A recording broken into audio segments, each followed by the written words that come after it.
Welcome to the micro-credential course on emotional intelligence, an introduction.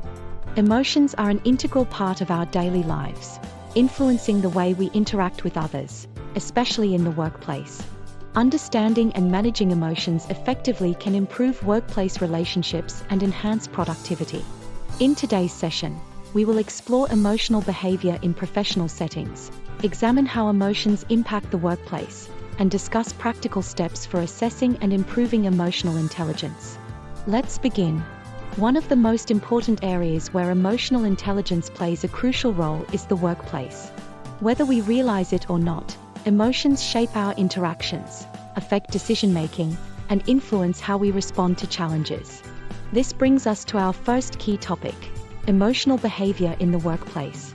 In a full-time job, you spend a significant portion of your day at work, making it inevitable that personal emotions and difficulties will sometimes affect your professional life. At the same time, you must also deal with your colleagues and their own challenges. Both scenarios can influence both the workplace and the organization's productivity. Now, let's look at some common challenges that arise when emotions impact professional dynamics. First, emotions can have both positive and negative effects on those around us. A supportive colleague who smiles at you and offers a friendly comment when you are working on a tedious assignment, for example, can uplift your mood, making a difficult task feel more manageable. On the other hand, a coworker who makes a derogatory comment due to a momentary work difficulty, even if unintended, can ruin your day. Additionally, in close work environments, emotions can be contagious, affecting team morale. Even when people attempt to hide their feelings, nonverbal cues such as facial expressions, body language, and tone of voice often reveal their true emotions. Being aware of these dynamics is essential for improving emotional intelligence.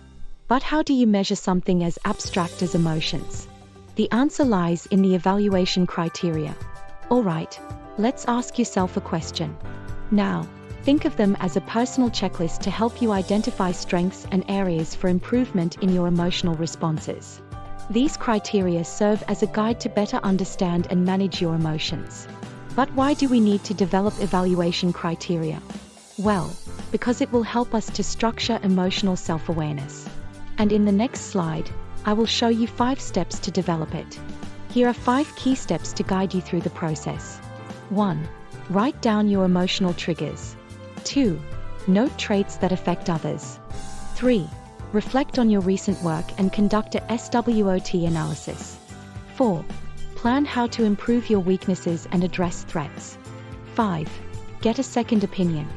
Now, let's explore each step in more detail.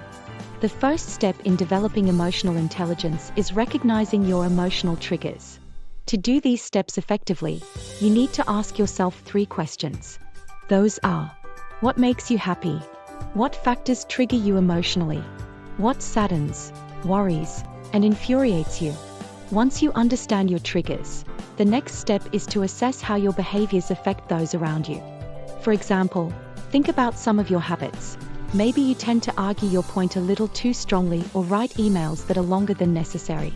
Also, reflect on any feedback you've received from friends or colleagues.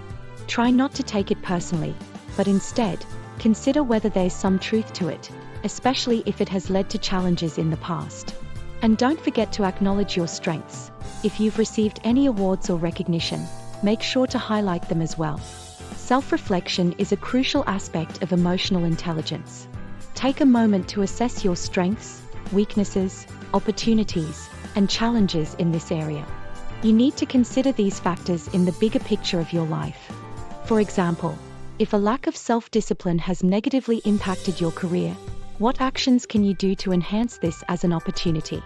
After identifying your weaknesses, it's essential to develop a strategy to address them. Think about why these challenges have been difficult for you in the past.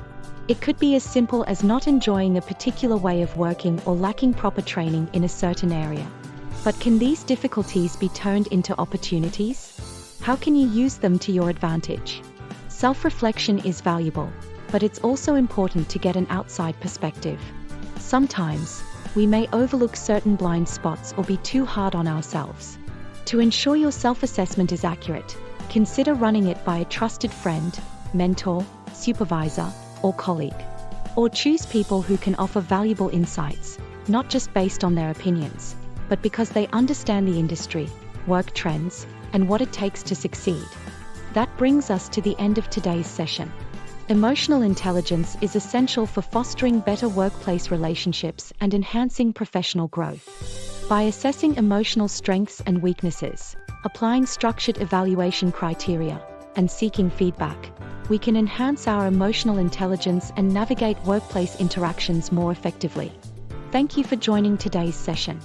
I hope you find these insights useful in your professional journey. As a workplace manager, you can use emotional intelligence to assess and acknowledge cultural differences, learn how people from many cultures and backgrounds communicate their feelings, respond appropriately to cultural variations while analyzing emotions,